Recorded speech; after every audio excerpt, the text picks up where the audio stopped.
Estou gravando essa aula para a gente falar sobre os sistemas permanentes complexos, né, sobre sistema de condução. Então, nessa aula vocês já viram anteriormente, né, sobre a epiderme, sobre os tecidos de revestimento da planta, né, vimos os tecidos de preenchimento dela também, e agora a gente vai falar um pouco dos tecidos de condução. Bom, você pode se perguntar como que uma planta, que pode chegar, por exemplo, nesse caso da imagem à direita, como que uma planta que pode chegar a 115 metros de altura, né, como a sequoia, então, por exemplo, o baobá, que são essas duas árvores do centro e da esquerda, como que elas conseguem carregar até a copa a seiva para poder nutrir toda essa estrutura, né? Então, são os sistemas de condução que fazem esse transporte, e a gente vai falar um pouquinho de como funciona esse sistema. Bom, então a distribuição de água e nutrientes pela planta é feito de um sistema vascular que nós chamamos de feixe vascular, tá? Que é o xilema e o floema. Então, o xilema e o floema que fazem esse transporte de seiva. Nós temos um tipo de seiva que nós chamamos de seiva elaborada e um tipo de seiva que nós chamamos de seiva bruta. Nós vamos falar da diferença de cada uma delas. Bom, basicamente, então, o xilema e o floema, eles compõem o que nós chamamos de feixe vascular. Então, na planta, quando você observa na microscopia, você vê um feixe abaixo aqui, né? Esse feixe abaixo aqui representado por essa imagem branca, né? Por essa linha branca. Nós temos as células do xilema e logo grudadinho ali bem próximo nós temos as células do floema, que compõem o floema. Então, esses dois tecidos, né, transportam a seiva bruta e a seiva elaborada da planta. Bom, então quando nós olhamos na microscopia, aqui a gente pode identificar claramente, né, o xilema. Normalmente o xilema é mais vistoso, né, quando nós colocamos na microscopia, é mais fácil de analisar esse tipo de tecido, justamente por conta da lignificação das paredes. Então ela possui uma característica peculiar, né, que diferencia ela do floema. Então você tem ali a lignina, que é um composto que reveste essas paredes. Então na microscopia a gente enxerga elas mais espessas do que o floema. Então notem aqui, todo esse tecido aqui eu tenho floema, né? E logo abaixo aqui eu tenho o xilema, que é um tecido que fica mais vistoso. Aqui também a mesma coisa, mesma situação. Então são células maiores, né? E o floema, que são células menores, não possuem lignina na sua composição. A gente vai falar de cada um desses compostos já. Tá? Bom, e o que cada sistema desses faz? Então, primeiro o xilema, ele é o mais visível, né, que o floema, justamente por conta da lignificação das suas células. Então, a lignina, que é a substância que reveste toda a parede da célula, faz com que ela seja mais visível à luz da microscopia. Tá? E o xilema, ele é responsável pela condução de seiva bruta. O que é seiva bruta? Basicamente o que a gente tem ali é água e sais minerais que são provenientes do solo. Então a planta absorve água e sais minerais do solo e transporta essas substâncias até o topo, até a copa da árvore. Tá? E lá nessa copa haverá modificação dessa seiva e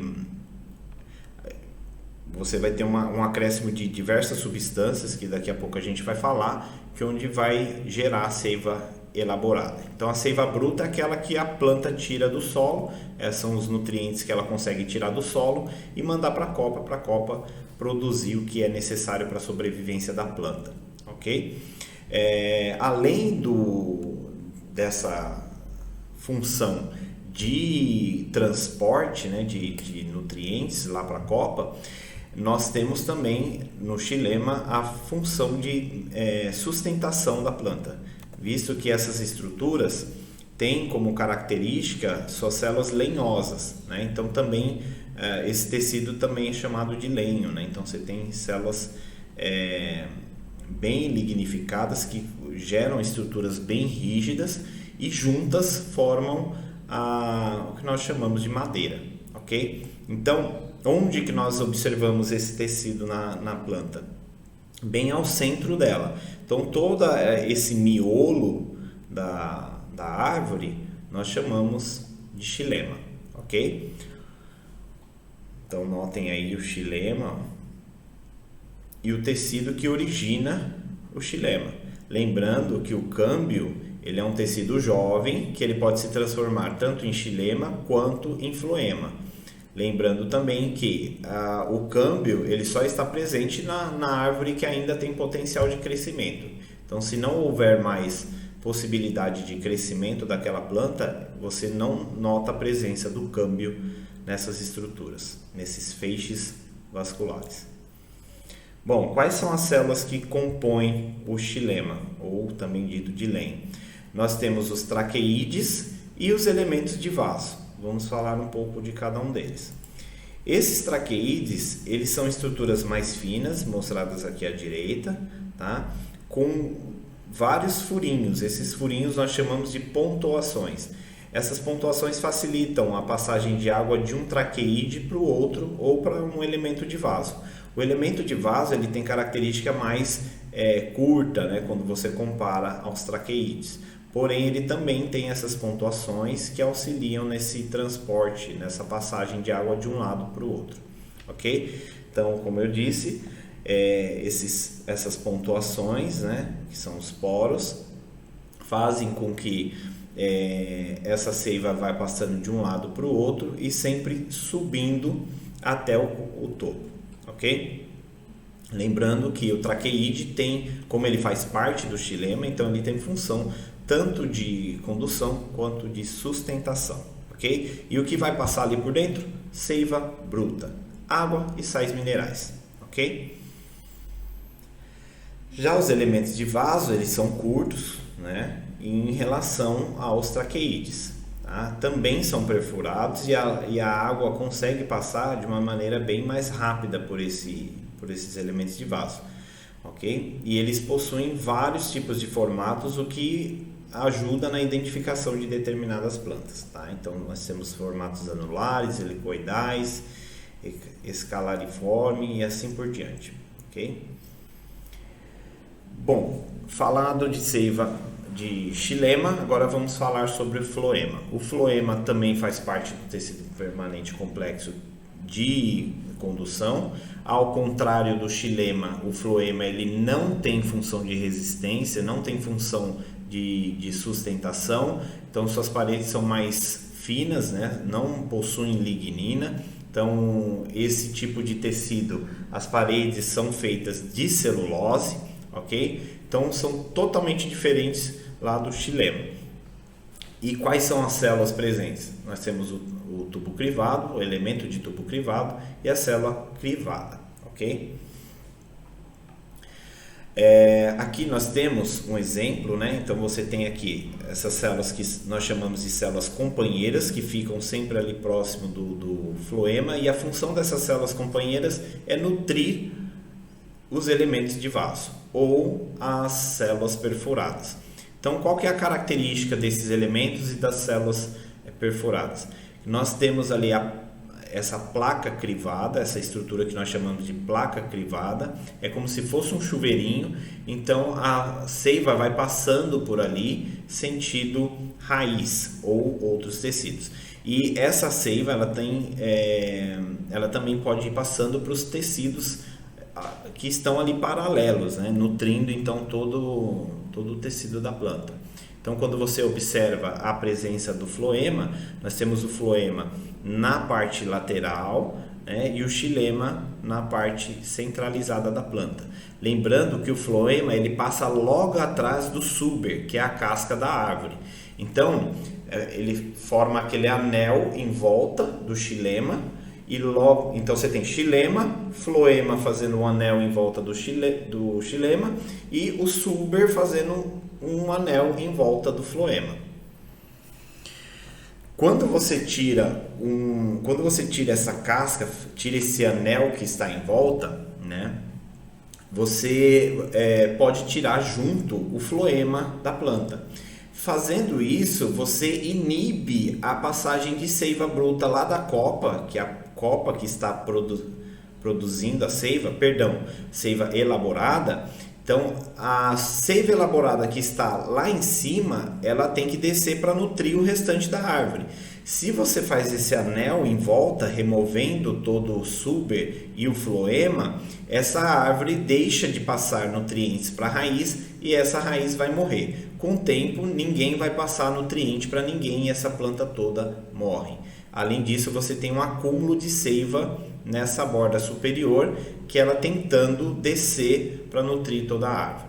Essa técnica de matar árvores, né, é chamada de anel de Malpique. E como que funciona a condução dessa seiva? Então nós temos lá a seiva bruta, que nós temos a presença de água e sais minerais, e a seiva elaborada, que é produzida lá na copa, lá nas folhas, né? E essa seiva tem como característica presença de metabólitos primários, como açúcar, água e alguns sais minerais e outras substâncias também. E além desses metabólitos primários que a seiva elaborada leva, ela leva também o que nós chamamos de metabólitos secundários. Esses metabólitos secundários nós temos como exemplo flavonoides, alcaloides, saponinas e outras substâncias, né, digoxina, por exemplo, que é uma substância isolada ali dos digitálicos, né, que são metabólitos secundários. Então, a planta ela produz a substância, esse metabólito secundário, e transporta para todo o corpo da planta. É interessante ressaltar que é justamente ali na seiva elaborada que nós temos esses metabólitos secundários que são de interesse farmacêutico. Então, os metabólitos secundários são estudados numa matéria chamada de farmacognosia, onde nós aprendemos sobre a diferença de cada um desses compostos, desses metabólitos secundários, e a função deles tanto para a planta quanto para nós, terapeuticamente falando. Tá? Então, o transporte de seiva bruta é feita da raiz até a copa. Então, como eu disse anteriormente, esse transporte é feito pelo xilema e leva a água mais sais minerais lá para a copa. Já no floema, nós temos a condução da seiva elaborada de todo o produto, né, tanto metabólitos primários quanto secundários, da copa para o restante da planta. Lembrando que o xilema são células mortas e elas não conseguem fazer nenhum tipo de controle na passagem de água. A única coisa que acontece é a passagem de água de baixo para cima. Já o floema, como são células vivas, elas têm capacidade de fazer um controle para onde essa água vai. Então, portanto, o floema ele tanto pode descer quanto pode subir. Então, o transporte dentro dessas células ele em duas direções. Já no xilema é apenas em uma direção. Ok?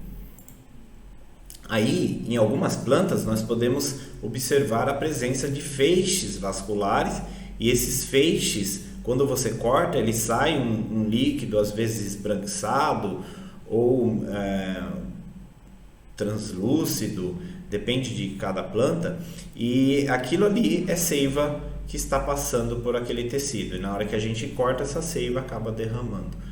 Como, por exemplo, a gente pode fazer incisões, né, em pinheiros, por exemplo, ou da seringueira, e tirar aquele látex que sai, que é seiva elaborada.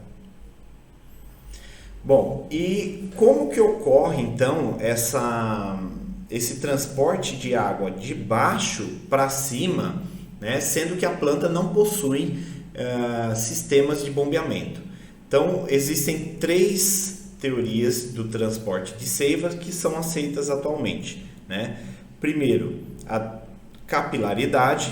Segundo, a teoria da coesão-tensão. E terceiro, a teoria da pressão positiva da raiz. E aí eu vou falar de cada uma delas. No caso da pressão positiva da raiz, nós temos, olhem aqui à direita, nós temos o córtex medular, né, da raiz. E essa região possui uma grande concentração de sais minerais. Essa concentração de sais minerais que possui ali dentro faz com que essa água que esteja próxima da raiz penetre nesses tecidos, sendo atraída até o xilema, ok? Então você tem lá água no solo, essa água é atraída para dentro das células, então você tem aqui o solo, a água vai sendo atraída para dentro dessas células por conta da presença de minério, e esse minério acaba, como soluto, né, ele acaba atraindo a água lá para dentro. Então é uma das formas.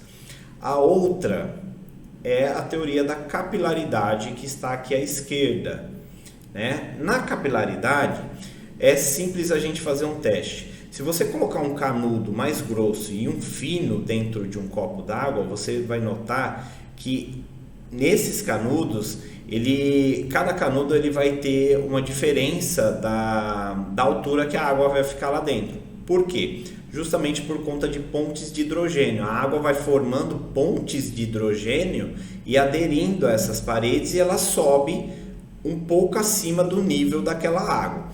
Quanto mais fino for o canudo, mais essa água vai subir. Então, se eu tivesse um canudo mais fino aqui, ela subiria mais um pouco. Isso é um outro fator que auxilia no transporte dessa seiva bruta mais para o topo da árvore. Então, você tem dois fatores: a pressão positiva da raiz e essa capilaridade. Como o xilema e floema são vasos muito finos, eles acabam transportando ainda mais longe essa seiva. E aí, por último, nós temos a teoria da coesão-tensão, onde as partículas de água, através dessas pontes de hidrogênio, vão se ligando, então formando coesão entre elas, né? Elas se aderem à parede ali do xilema e ficam aderidas ali.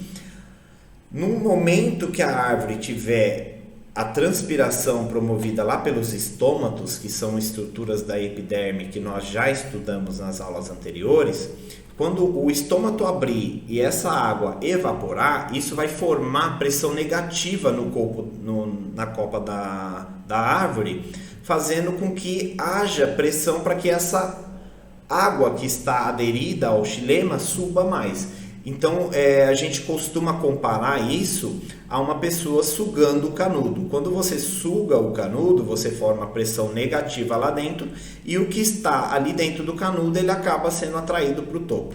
Então, são essas três teorias, né, que são aceitas atualmente, que nos dizem, que nos norteiam como que a água consegue chegar tão longe num sistema de condução.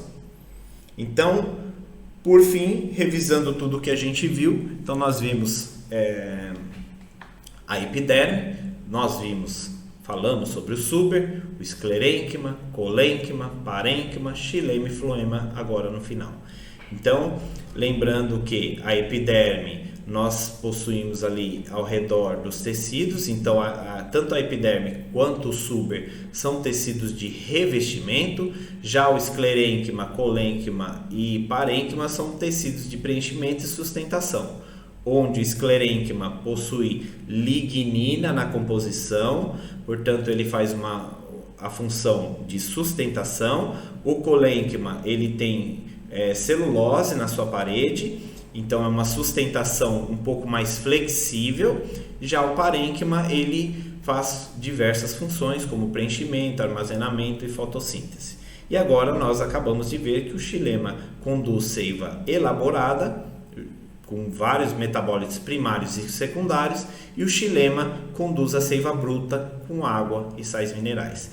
Então é isso, galera, espero que tenham gostado da leve revisão. Nos veremos nas aulas. Até mais.